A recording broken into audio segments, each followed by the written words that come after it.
These are the 9 best travel credit cards that'll help you book your next vacation using points and miles, get you access to the best travel perks and benefits, and overall just put hundreds or even thousands of dollars back into your pocket every single year. And each one of these travel credit cards is gonna get better as we go down this list here, starting with number 9, which is really underrated and doesn't get talked about too much anymore, and that is the Amex Green Card. So first of all, the Amex Green Card will get you a decent sign-up bonus of 40,000 Amex membership rewards points after spending $3,000 in the first 6 months. And those 40,000 points are worth a minimum of around 1 cent per point for $400 of value when redeemed with American Express. But if you transfer your points to certain airline and hotel programs, then you should be able to find ways to get around 2 to 3 cents per point or even more, which values this sign-up bonus at around $800 to $1,200. And that's important because there is an annual fee of $150 on the Amex Green Card, but that sign-up bonus alone easily outweighs that fee for many years. Now, outside of the sign-up bonus, the Amex Green Card is also a very good credit card for earning even more points from spending. So that includes getting 3x points per dollar on travel, 3x points per dollar on transit, and 3x points per dollar on dining at restaurants worldwide. Now, if you live in a city or some other highly populated area and you take public transportation for things like trains, buses, ferries, or subways, then the Amex Green Card could be a very valuable card for you because all those areas of spending will earn 3x points for transit. And then the Green Card also gets 3x back for a lot of different travel expenses like flights and hotels, plus vacation rentals, car rentals, cruises, and some other different travel expenses like that. Also, you're gonna get a $189 clear credit to help you get through airport security a little bit faster if you wanna use that service. You get a $100 annual Lounge Buddy credit that'll get you into certain airport lounges a couple of times per year. And then you also get some trip delay and baggage insurance protection with this card, no foreign transaction fees, plus also access to some other American Express exclusive stuff like Amex offers. Now, honestly, I really wish that the Amex Green either had a higher standard sign-up bonus, or I wish at least it had no annual fee. However, this next travel credit card for number 8 in this list is a rare premium travel credit card that actually does have no annual fee and could be a no-brainer if you're somebody that rents, and that of course is the Bilt MasterCard. Now, this is a newer credit card that's been gaining a lot of popularity recently because not only does it have no annual fee, but it's also the only credit card out there to earn points when it's used to pay for rent. And the important thing here is that you will not pay any extra processing fees that you'd normally get charged if you tried paying rent with any other card you have. So the Bilt MasterCard earns 1 point per dollar on rent. So for me, that ends up being around 2,300 points per month for my $2,300 rent expense. And that adds up to be over 27,000 points per year. And that's a lot of points, which can be redeemed at a fixed rate of 1.25 cents per point for travel booked through Bilt. So that would get me around $345 in value per year. Or like many other points currencies, Bilt points can be transferred out to a number of really great hotel and airline programs, including Hyatt, American Airlines, and many more. And like those Amex points we talked about before, you should be able to find ways to get around 2 to 3 cents per point. So for me, getting a little over 27,000 points per year, that's gonna be worth around $552 to $828 or more. The Bilt card also gets 2x points per dollar on travel and 3x points per dollar on dining, but there are 2 negatives to be aware of with this credit card that aren't too big of a deal, but they are what kind of holds it back just a little bit on this list. So the first negative here is that there is no sign-up bonus at all, which normally I hate to see, but since this credit card earns points on rent, which gives me hundreds of dollars back in value for spending that otherwise I would not earn anything from, I think in this case at least it's understandable why there's no standard bonus. And then the second negative here is that in order to keep the points you earn on the Bilt MasterCard, you do have to use it 5 times each statement period, but rent does count as one of those times. So really, if you just use the card for a few small expenses here and there, then it's not that hard to hit those 5 transactions. Now, with the Bilt card, you also get primary auto rental coverage, no foreign transaction fees, plus at the beginning of every single month, Bilt not only doubles all the points you earn outside of rent, but they also run a lot of cool promotions, like one from a few months ago where I was able to get top tier Hyatt Globalist status. So with all those features and benefits packed into a single credit card here with no annual fee, if you're a renter and you're looking for a good travel card for your wallet, then check out the Bilt MasterCard. Now, if you really can't get over the fact that there's no sign-up bonus on that card, then this next one at number 7 on our list could be a really great pickup for you if you're looking for something out there with a huge sign-up bonus, but still a really low annual fee. So that would be the Capital One Venture Card, which comes in with a standard sign-up bonus of 75,000 Capital One miles after spending $4,000 in the first 3 months, but it only has an annual fee of $95. Now, similar to the last 2 credit cards that earn those valuable flexible points currencies,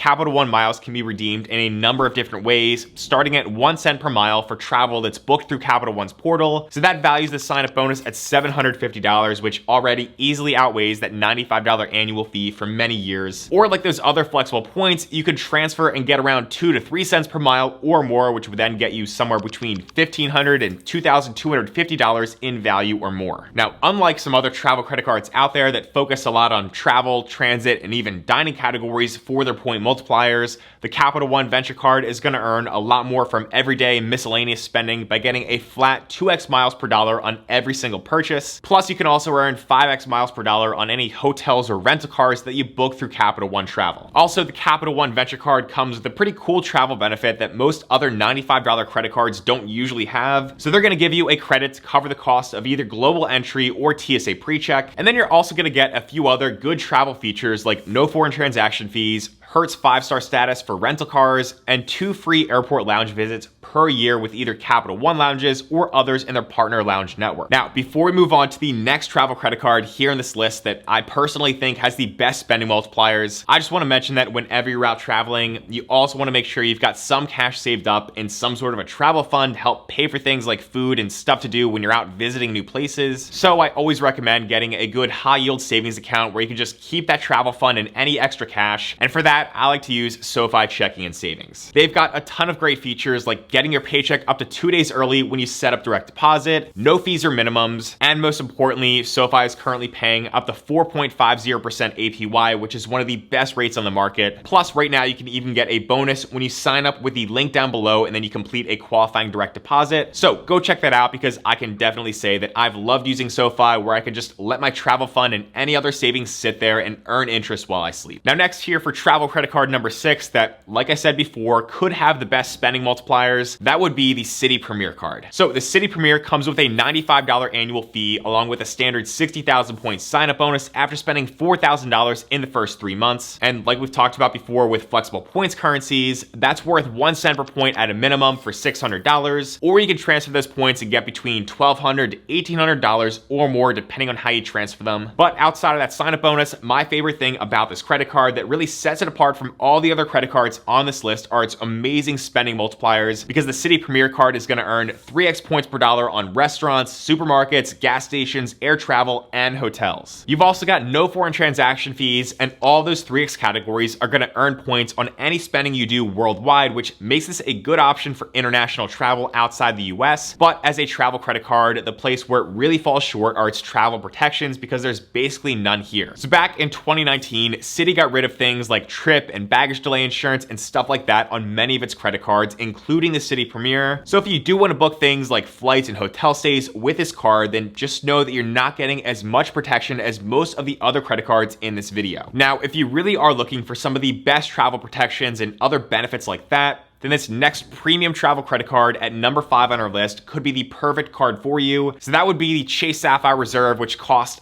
$550 per year. Now, I know that sounds like a lot, but one thing to keep in mind with most travel credit cards is that you kind of get what you pay for as the price tag goes up. So the first thing to help offset that fee in your first year would be the sign-up bonus, which is typically 60,000 Chase points after spending $4,000 in the first 3 months. Now, with the Sapphire Reserve, you're going to get a 50% points boost if you want to redeem those points that you earn for travel through Chase's portal. So that's 1.5 cents per point in value, which makes the 60,000 point bonus worth $900 at a minimum. However, you do also get access to a number of really great transfer partners here as well. So I still think the best option is to just save up your points, learn how to transfer them, and then try to get 2 to 3 cents per point in value or more for at least $1,200 to $1,800 in value from that bonus. But if you're new to the whole credit card game and you just want to boost the value of your points for travel, then booking at 1.5 cents per point through Chase is still an okay option that's at least better than what other cards offer from other issuers that do not have this feature. You can also earn more points in a few different ways, like getting 10x points per dollar on hotels and car rentals that you book through Chase, 5x points per dollar on flights booked through Chase, and then 3x points per dollar on dining. Plus, you get a really good $300 annual travel credit on the Sapphire Reserve that can be used on pretty much any type of travel you want to. So that helps to bring down the effective annual fee on this credit card here from $550 to $250 per year. There's also a global entry or TSA PreCheck credit, no foreign transaction fees, partner benefits from services like DoorDash, Lyft, and Instacart, Priority Pass Select membership for airport lounge access, and you get access to the upcoming Chase Chase Sapphire lounges that are already starting to roll out at airports like Boston and Austin, Texas, and eventually my home city of Philadelphia. So as more of these lounges open up, I'd expect that the Reserve card will start to look better and better to even more people out there, including myself. Now, like I said before, the travel insurance protections and other stuff like that here on the Sapphire Reserve are some of the best out of any travel credit cards. So you get stuff like primary auto rental coverage, emergency evacuation and transportation, trip cancellation and interruption insurance, and a lot of other good stuff like that. And obviously the hope is you never have to use any of that stuff, but if you want good peace of mind when you're out traveling, then the Chase Sapphire Reserve could be a very good option for you as one of the best credit cards on the market for that. Now, another travel card from Chase that comes in at number 4 on this list and is basically a little sibling to the Sapphire Reserve is the Chase Sapphire Preferred, and this is the card that I personally have right now out of these two, and it's the one that I recommend the most for most people out there just because of the value it has relative to the annual fee. So for just $95 per year compared to $550 on the Reserve, you're gonna get the same standard sign-up bonus of 60,000 points after spending $4,000 in the first 3 months, but the Sapphire Preferred only gives you a 25% points boost compared to the 50% boost on the Reserve, so that's 1.25 cents per point when you book travel using points through Chase, and that would make 60,000 points worth $750 on the CSP compared to $900 on the CSR. However, the Sapphire Preferred still gives you access to the exact same transfer partners as the Sapphire Reserve, and as you can tell from what we talked about throughout this video, those transfer partners and transferring points is the best option to get the most value out of those hard-earned points. So because the CSP has a lower annual fee with the same standard sign-up bonus and the same exact transfer partners to get more value from the points, that's why I think for a lot of people it's the better option in terms of the value for the price you pay. Now, a pro tip here is that after a year, you can always upgrade to the Reserve if you want to, so it's kind of like you test drive the CSP for a cheaper annual fee and the same bonus in year 1, and then you can upgrade to the CSR in year 2 or later on if you really think you're gonna get more value from that card because maybe you want the top tier travel protections, airport lounge access, or the 50% points boost. Now, the Chase Sapphire Preferred also is gonna come with a $50 annual hotel credit when you book a hotel stay through Chase, so that basically lowers your effective annual fee from $95 per year to $45 if you're getting good value from that. Plus, you're gonna earn 3x points per dollar on streaming, online groceries, and dining, as well as 5x on travel that you book through Chase and 2x on any other types of travel. You'll also get some other partner benefits on the Preferred, but not quite as much as the Reserve. But then there's still no foreign transaction fees, and you've still got a lot of other good travel protections, including primary auto rental coverage. However, one negative with the Sapphire Preferred, the Sapphire Reserve, and even the overall Chase trifecta with other cards that you can include is that there's no good way to earn points on really big spending categories like grocery spending. So that leads me to travel credit card number 3 on this list, which is the Amex Gold card. Now, the Amex Gold is actually sort of a hybrid travel and everyday card in my opinion because it's got some premium travel benefits and access to Amex transfer partners and other good stuff like that, but it's also a card that's more for everyday use. So it gets 4x points per dollar at restaurants worldwide, 4x points per dollar at US supermarkets, plus it also gets 3x points per dollar on flights booked directly with airlines or through Amex Travel. The Amex Gold also comes with a nice standard sign-up bonus of 60,000 membership rewards points after spending $4,000 in the first 6 months, but you can usually find higher offers for 75,000 points if you just look around a bit. So 75,000 Amex points would be worth $750 at a value of 1 cent per point, or between $1,500 and $2,250 at 2 to 3 cents per point if you're using transfer partners. Now, there is a $250 annual fee, but a lot of people are gonna easily offset that fee through $240 worth of annual credits from Uber and select dining partners like Grubhub, Shake Shack, and a few others. And there's also no foreign transaction fees, lots of great Amex travel protections, Amex offers, and some other good stuff like that, which I talked about in another separate video that I'll link to down below. But overall, this is a great card, and I actually think you can combine this card with just about any other 1 to 2 credit cards from this video to create a really solid travel setup. Now, next, for card number 2 in this list, we have what I personally think is the best travel credit card on the market for the majority of people out there looking for a premium benefits card at a reasonable cost, and that would be the Capital One Venture X. So the Venture X card is gonna have a standard sign-up bonus offer of 75,000 Capital One miles after spending $4,000 in the first 3 months. So pretty much the same exact regular sign-up bonus offer as the Venture card that we talked about earlier in this video. And like we said, with the Venture card, those 75,000 miles are worth $750 on the low end for travel booked through Capital One, or you can get up to $1,500 to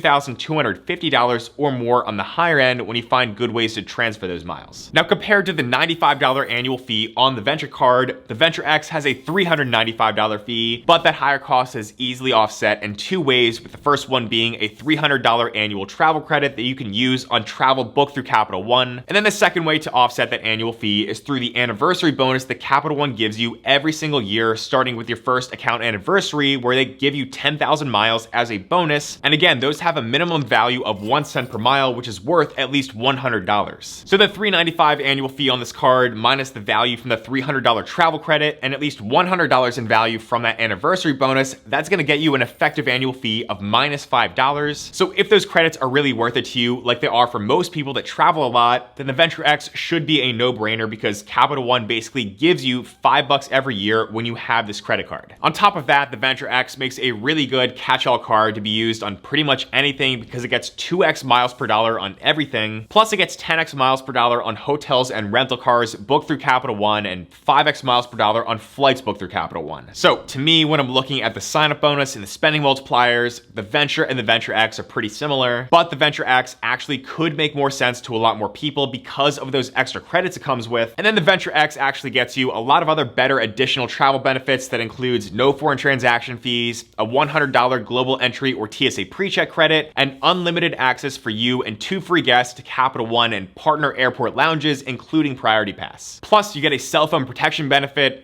primary auto rental coverage, Hertz President Circle status, and you can even add up to 4 free authorized user cards and then give those authorized users a lot of the same benefits. So for the price point of $395 per year, which is easily offset, and then with all the value from that sign-up bonus, the spending multipliers, and all those benefits and protections, the Capital One Venture X is a really tough travel credit card to beat. But for most frequent travelers, there's still one other travel credit card out there that could be even better, but only if the credits that it comes with are worth it for you, and that would be none other than the famous Amex Platinum card. So the Amex Platinum, of course, is a little bit controversial just because of its big $695 per year price tag, and also because of all the credits that it comes with that makes it sort of like a coupon book as those are used. So I want to start off by saying that if the credits on this card make sense for you, then it's a great card. But if the credits do not work for you, then there's 8 other really great travel credit cards that we talked about throughout this video, and those cards are going to give you a ton of value as well. Also, as a reminder, we've got links down below in the description where you can learn more about many of the credit cards in this video. Just make sure that you're finding very competitive offers out there, but those links are the best way to help support the free content here on this channel. So as always, thank you to anyone that uses those links. Now, the Amex Platinum card comes with a standard 80,000 point sign-up bonus after spending $8,000 in the first 6 months, which is now actually a higher minimum spend that American Express recently increased, but you might be able to find higher offers of 100,000 points or more if you just look around a bit. So for a 100,000 point offer, that would be $1,000 at 1 cent per point, or between $2,000 to $3,000 or more if you're able to find good deals when you transfer those points. The Amex Platinum also earns 5x points per dollar on any flights booked with airlines or through Amex Travel, and also 5x points per dollar on hotels booked through Amex Travel. And then for the credits that could potentially offset that annual fee, those are going to include a $200 Uber credit, a $200 airline fee credit,